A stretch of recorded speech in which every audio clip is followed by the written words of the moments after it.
Hello বন্ধুরা, আজ আমার রান্নাঘরে একটু আলাদা রকমের চিকেন নিয়ে এলাম।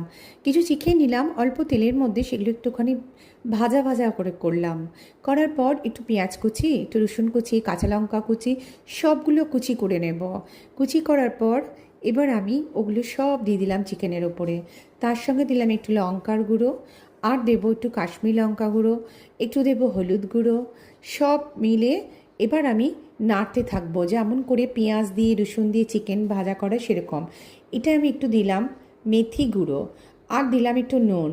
দেওয়ার পর আবার ভালো করে তুমি নাড়াচাড়া করবে।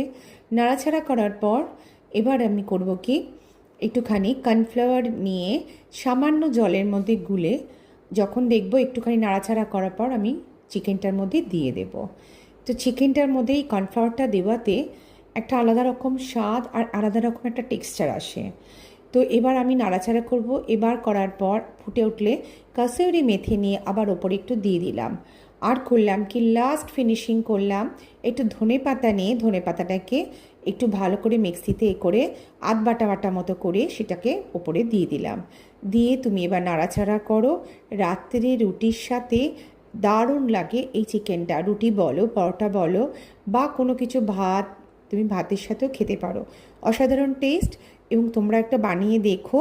এই যে একটা মেথি দিয়েছিলাম, এই যে ধনে পাতা, কাসুরি মেথি, সবগুলো মিলে একটা দারুণ একটা অসাধারণ গন্ধে তুমি আমার অর্ধেক ভাত উঠে যাবে, রুটি উঠে যাবে। তো কেমন